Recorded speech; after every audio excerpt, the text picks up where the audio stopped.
Bom dia, estamos no ar, estamos começando mais uma live pelo Facebook do Amazonas Atual e desta vez para conversar com o deputado Serafim Corrêa.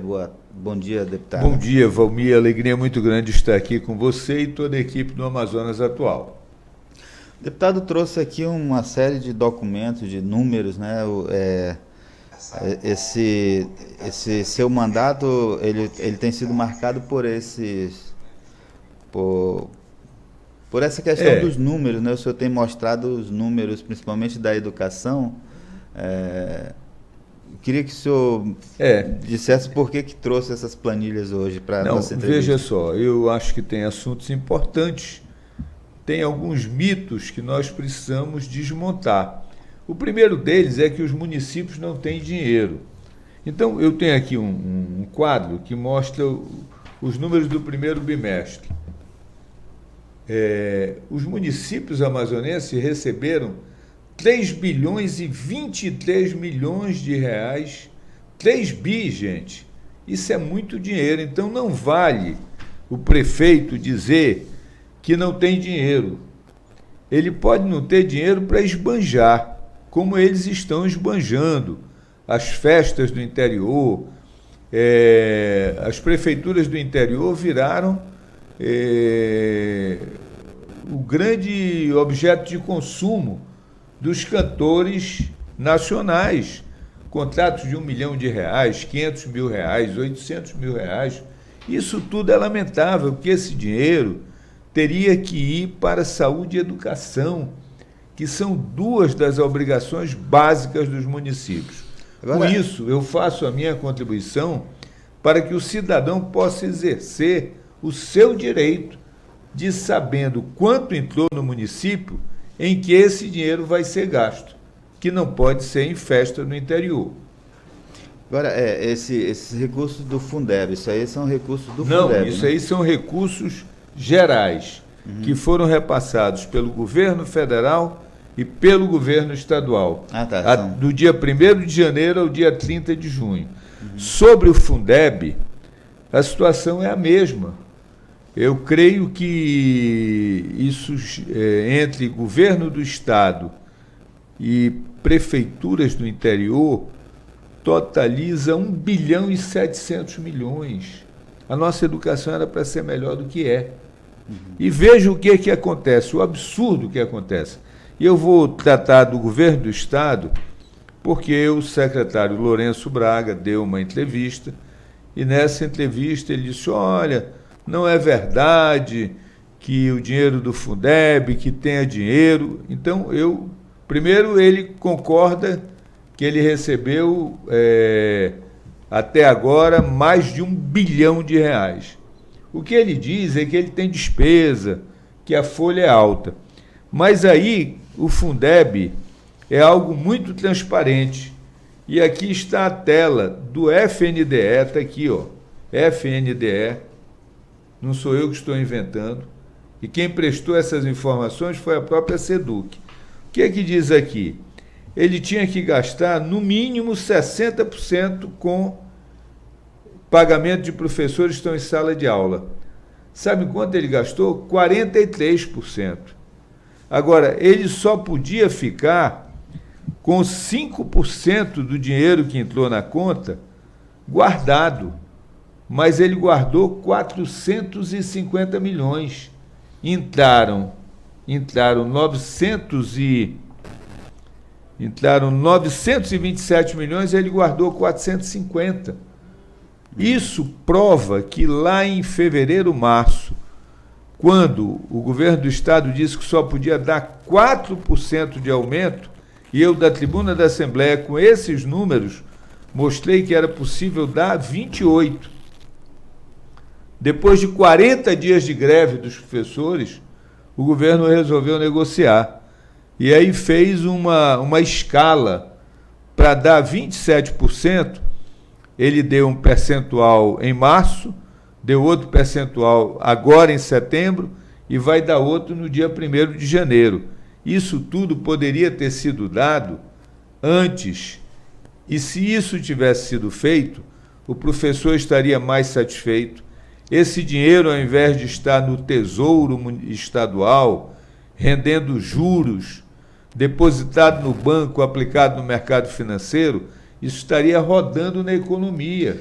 Agora, nessa entrevista, no sábado, nós divulgamos a informação aqui também no Amazonas Atual.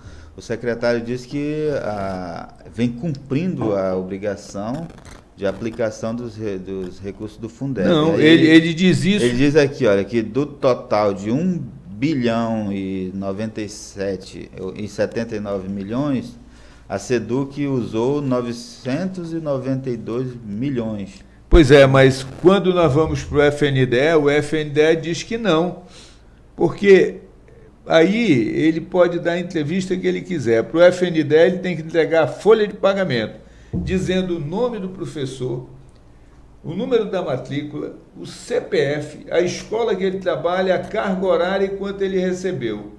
Então aí não dá para fugir, não dá para manipular. Então o FNDE está dizendo, está aqui, ó, 43% foi o que ele gastou com o professor em sala de aula. Ele teria que ter gasto 60%. Portanto, o secretário, creio que ele está sendo iludido por assessores. Era melhor ele rever isso. Isso pode dar problemas nos municípios menores, onde o próprio prefeito é o ordenador de despesa. No final, a bronca vai para o próprio prefeito. Mas no governo do Estado, o ordenador de despesa é o secretário. A bronca vai para ele. Eu não desejo mal a ele, eu quero o melhor. Agora entendo que o Fundeb, e eu tenho orgulho de ter participado da construção do Fundeb, não apenas eu fui um dos participantes, ao lado de prefeitos como Eloy Pietá de Guarulhos, o Newton Lima de São Carlos, o Godofredo de Niterói. Todos nós juntos construímos isso ao lado do ministro Fernando Haddad. Foi uma medida provisória, saiu nos últimos dias de 2006 e no primeiro semestre de 2007 foi aprovado e deu os primeiros passos a partir de 2008.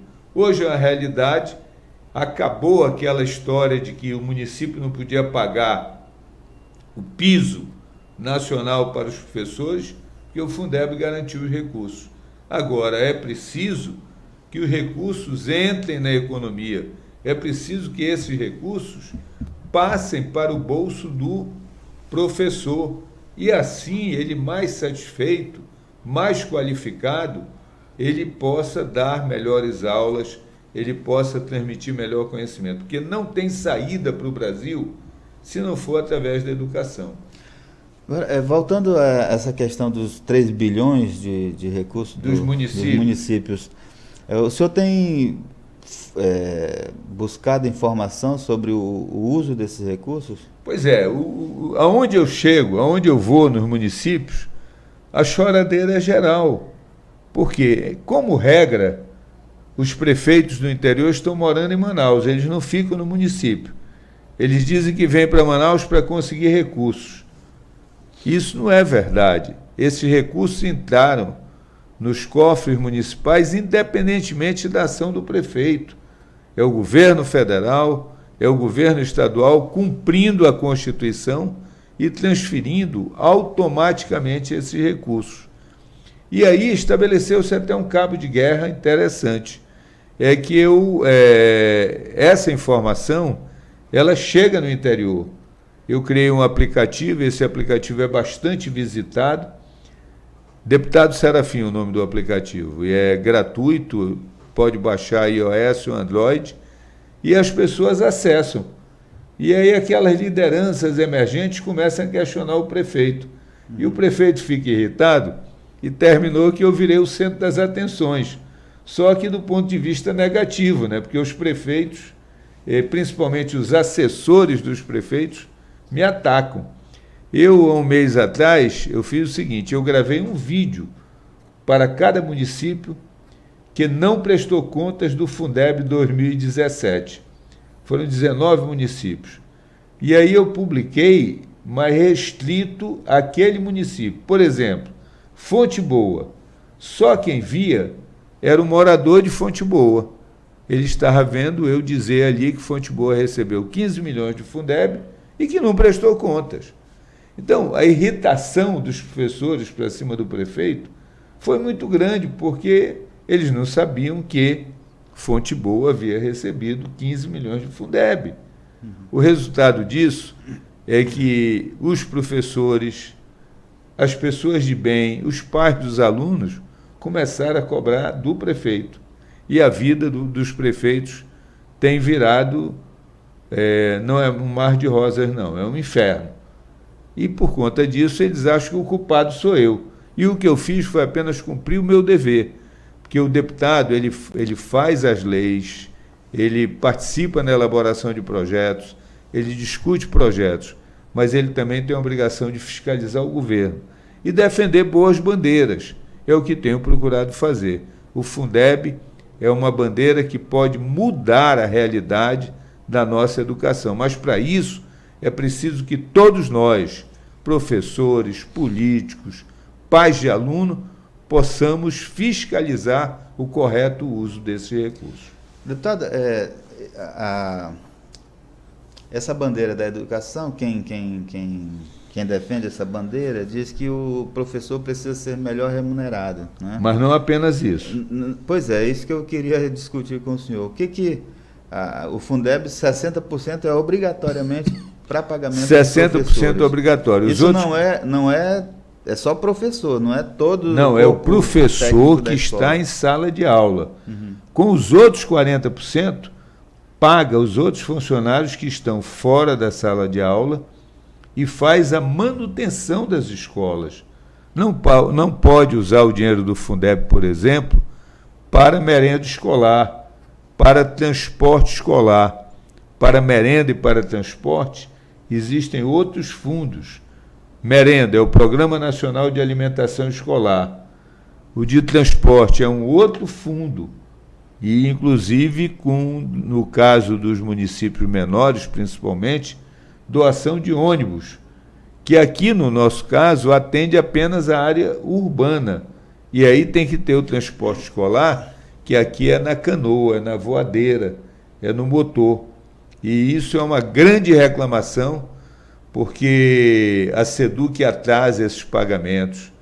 E tem uma empresa contratada para fazer esse transporte, mas ela subcontrata proprietários de voadeiras no interior.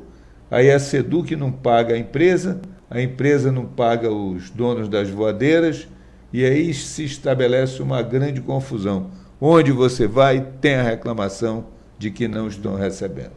Pois é, essa melhoria da qualidade, ela passa, além dessa questão das pessoas, né, envolvidas na educação, tem também o investimento na qualificação.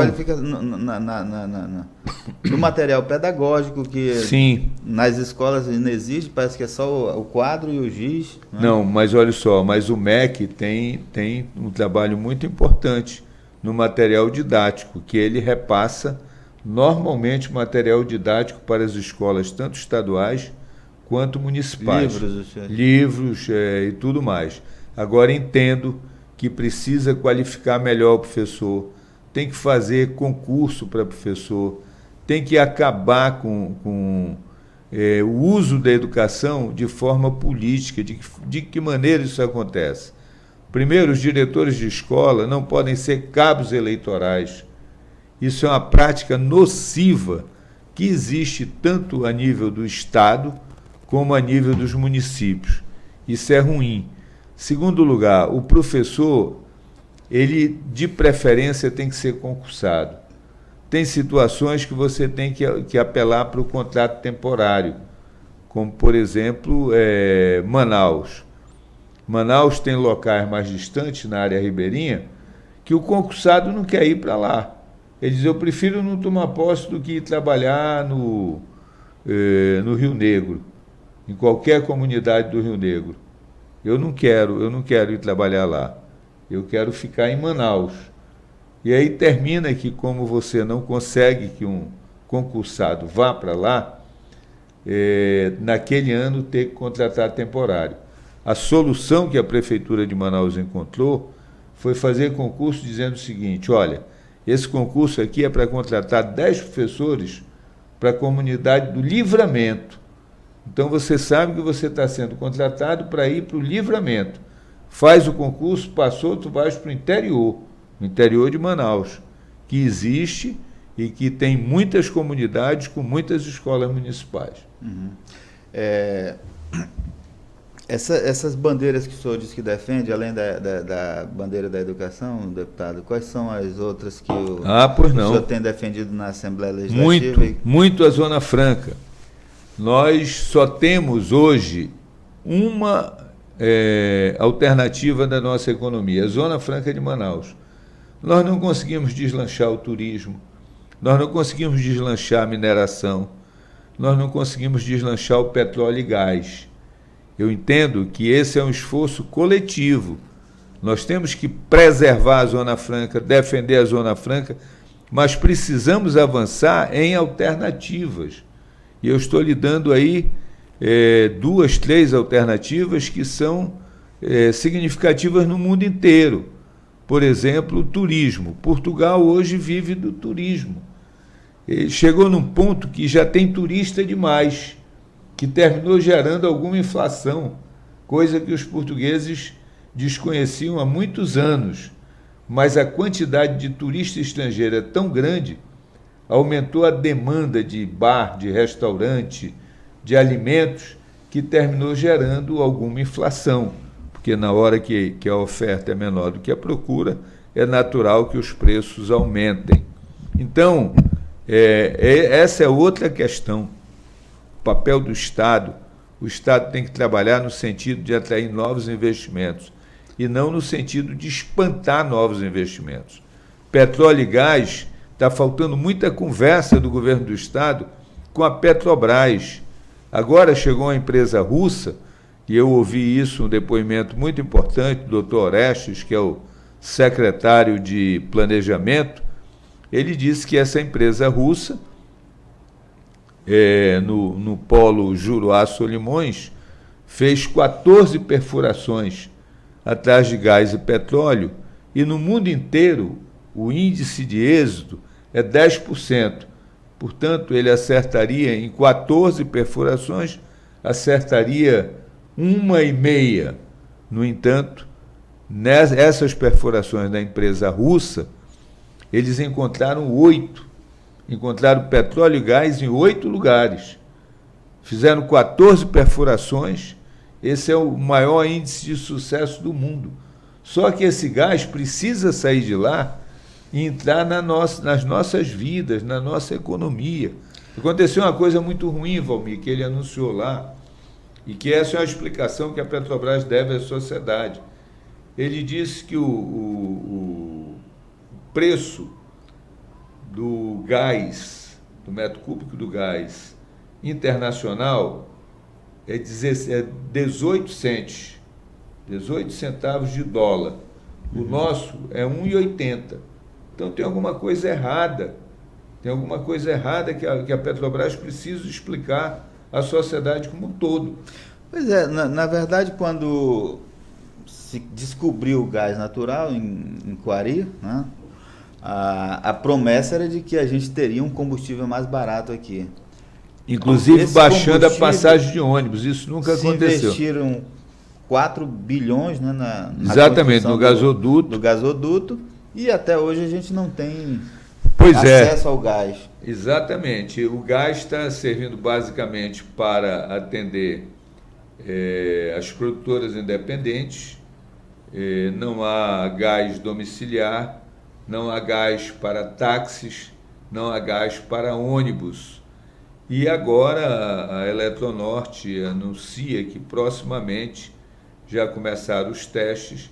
Aquela usina que vai produzir 500 megas de energia entraria em funcionamento lá no Mauazinho. Sim. Quando ela entrar, ela vai aumentar o consumo de gás significativamente. Tem uma briga aí entre Eletrobras e Petrobras, porque para construir o gasoduto, a Petrobras disse que só construía se a Eletrobras se obrigasse a comprar, no mínimo, tantos metros cúbicos de gás.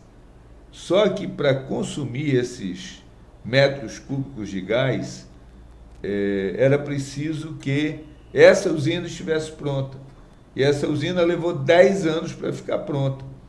O resultado é que a Petrobras diz que a Eletrobras é devedora desse gás que ela não consumiu. E a Eletrobras diz que não é devedora. Aí veja, é uma briga do Estado contra o Estado. Isso é muito ruim. Falta diálogo, falta conversa, falta entendimento.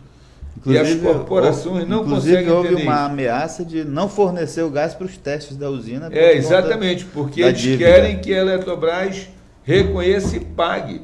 Só que essa dívida é uma dívida impagável. Esse gás não foi consumido, ele vai ser consumido agora. Esse contrato foi leonino, a Petrobras sabia disso. E é fundamental, ora, se o dono da Petrobras é o povo brasileiro representado pelo Estado brasileiro, e o dono da Eletrobras também é o povo brasileiro representado pelo Estado brasileiro, não é possível que eu fique brigando comigo mesmo.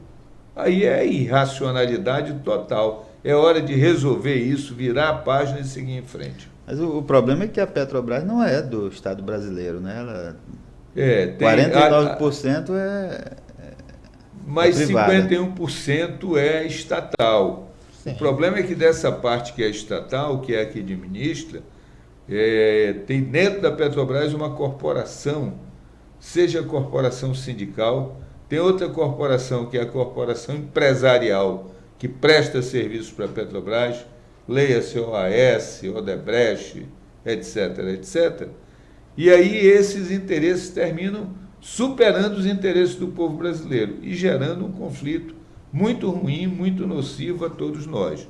No meu entender, nós temos que repensar nossas estatais. Não estou defendendo privatização indiscriminada. Estou defendendo repensarmos. Tem que ver a que interesses elas vão servir. Por exemplo, o sistema elétrico, ele há talvez 50 anos seja dominado por grupos políticos. Desde todo sempre. Houve um momento que quem mandava na Eletrobras, no Amazonas, era o Antônio Carlos Magalhães. Durante muitos anos foi ele que mandou. Depois passou a ser o Sarney. Aí depois passou a ser o Jader Barbalho. Aí teve um momento que o nosso próprio senador Eduardo Braga virou ministro e, obviamente, colocou a Eletronorte a serviço dos seus interesses políticos. E veja, isso aí, eu estou sendo bem claro, isso é uma prática de 40, 50 anos, mas ela tem que ser abandonada. Isso, o senhor defende a privatização do sistema? Não, eu não defendo a privatização, não. Eu defendo que ela seja desvinculada de grupos políticos. Ela tem que ter uma administração que seja voltada para o interesse do povo e não para o interesse de políticos. A outra questão é que tem que ter uma outra relação corporativa no que diz respeito aos seus empregados. Foi manchete de jornais que entraram ações contra a Eletronorte no valor de 2 bilhões e 200 milhões. E a Eletronorte deixou correr frouxo e perdeu essas ações, gerando um passivo trabalhista impossível. A Petrobras tem uma causa no TST de 18 bilhões. Quer dizer, será que esses valores estão corretos? Fica muito ruim. Quem vai pagar isso é o povo, somos todos nós. Isso é ruim. E aí o que ocorre? Aí vem o outro extremo, tem que privatizar. Porque na hora que privatizar, foi tudo, né? Sai do problema. Eu não sou a favor desse discurso. Eu entendo que tem coisas no Estado brasileiro que nós precisamos tirar o Estado. Tem muita coisa para sair. O Estado não precisa estar presente em tanta coisa. No entanto, energia elétrica, petróleo são estratégicos. Só que chega um momento que esse discurso não sobrevive diante dos carrapatos que sugam o interesse coletivo em favor do interesse privado. Seja ele das corporações, seja ele de empresas. E aí é muito ruim. Pois é, esse discurso da privatização ou das privatizações ganhou força agora, né, nessa eleição presidencial. Sem dúvida. Tem candidato aí até com chance de vitória prometendo privatizar tudo, né? Veja só, e aí o que eu defendo também, Valmir? Se o Estado brasileiro não avançar, não se modernizar, nós vamos ficar para trás. Veja a questão dos Correios. Há 20 anos atrás, 25 anos atrás, os Correios eram considerados a empresa padrão do Brasil. O que foi que mudou? É que veio a internet, veio o WhatsApp, veio a mensagem. E aí os Correios ficaram com a mesma estrutura e sem ter o mesmo volume de serviço. Quem é que manda cartão de Natal? Quantos cartões de Natal você recebe no seu aniversário? Até os políticos que na época da campanha mandavam. Claro, quem é que usa isso? Ninguém mais usa. Mas nós temos o mesmo número de carteiros. Então ficou uma estrutura pesada, sem sentido. A correspondência empresarial hoje é toda ela via e-mail, via aplicativo, via mensagem, as faturas, tudo. Tudo é online. Tudo é online, não tem. Aí você vê que a utilidade do correio foi reduzida. E aí você teria que adequar. Qual é o filé mignon hoje do correio? A entrega de encomendas. Só que se você manda uma encomenda por uma empresa, é muito mais rápido do que pelo correio. E aí as dificuldades burocráticas que o correio coloca são muito grandes. Então, ou nós modernizamos o Estado brasileiro, ou nós nos adequamos à nova realidade, ou vai dar na privatização, inevitavelmente. Pois é, o grande problema aí nessa questão da modernização é que vai ter que demitir, né? E todo mundo acha que não pode demitir ninguém. Olha só, mas eu vi o seguinte, vi o Banco do Brasil e a Caixa Econômica, e eu vou dizer a você uma coisa muito clara. O Brasil tem 5 bancos federais. Ele tem o Banco do Brasil, a Caixa Econômica, o BNDES, o Banco do Nordeste e o Banco da Amazônia. Eu defendo o seguinte, um único banco público, só um. Para que 5? E esses 5 fundidos num, você passa a ter uma diretoria. Brasil afora, o que é que você tem? Você tem, em muitos locais, aqui no Shopping Ponta Negra, você tem uma agência do Banco do Brasil em frente a uma agência da Caixa Econômica. Quer dizer, o povo brasileiro concorrendo com o povo brasileiro. Bastava ter uma agência ali. O que Caixa Econômica e Banco do Brasil fizeram no ano passado? Eles tinham 25 mil funcionários que já podiam se aposentar e não faziam. Ele deu um prêmio para que eles aderissem à aposentadoria. Eles não perderam nada, ganharam o prêmio e Banco do Brasil e Caixa conseguiram enxugar. Por quê? Porque o sistema online, os aplicativos no sistema bancário avançaram de forma... não tem volta. Hoje, as gerações que vêm antes da minha, eu vou ao banco ainda, eu uso talão de cheque, eu não faço nada pela internet. Eu tenho 71 anos. Mas quem tem de 50 para baixo, de 60 para baixo, faz tudo pelos aplicativos. Sim. Então, claro que nós temos que adequar. Agora, temos que ter o cuidado, porque ali do outro lado tem uma família, tem gente, mas vamos ter consciência de que é melhor encontrar caminhos inteligentes como esse que a Caixa e o Banco do Brasil encontraram, e com isso eles fecharam agências, eles otimizaram a agência. Eu me lembro que em Brasília tinha um lugar que tinha uma agência do Banco do Brasil no lado da rua e outra da Caixa Econômica do outro lado da rua. E na outra rua tinha a mesma coisa. Aí o Banco do Brasil diz o seguinte: olha, eu fecho essa agência e tu ficas sozinho nessa rua, Caixa. E na outra rua, fecha a agência da Caixa e eu fico sozinho. Eles não demitiram um funcionário. Eles estimularam as aposentadorias. Eu creio que esse foi um caminho inteligente que evitou. Agora, por outro lado, a constatação de que são 25 mil vagas a menos no sistema financeiro. Nós temos que buscar outro tipo de emprego. Aquele emprego tradicional, ele está indo em função de uma revolução tecnológica que aconteceu no mundo inteiro. A mesma coisa ocorre nos ônibus, né?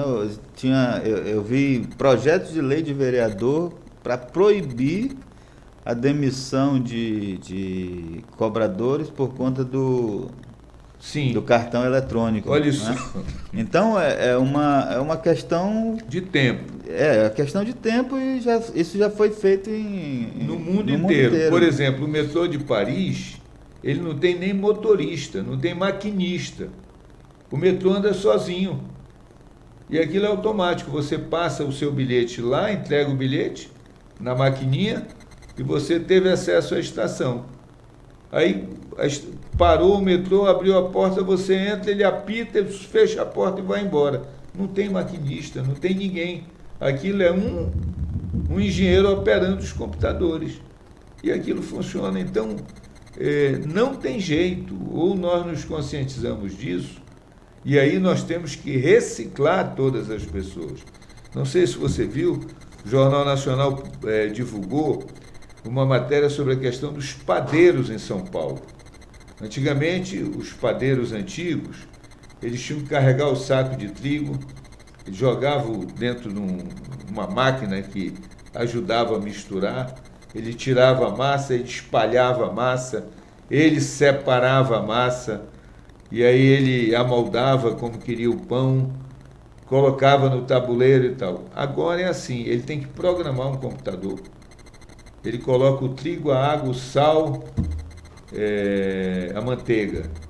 Aí o pão vai e o computador programado já bate a massa, ele já separa por porções e aí já vai caindo no tabuleiro automaticamente. E aquele tabuleiro é deslocado automaticamente para o forno. Ele programa qual é o tempo que ele quer que fique. Na hora que está pronto, o computador dispara e o forno abre e o pão sai. Só que os padeiros antigos não sabiam fazer isso. Aí o sindicato dos padeiros tomou a iniciativa de reciclar essas pessoas e de preparar os novos padeiros para entrarem no mercado de trabalho. Só que quando isso aconteceu, diminuiu o número de emprego. Agora, quem não estiver qualificado fica numa situação pior.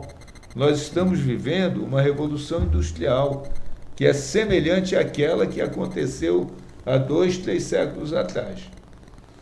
Ok. Serafim, nosso tempo extrapolou já. Não, eu lhe agradeço, Valmir, e agradeço, sobretudo, a você que nos assistiu.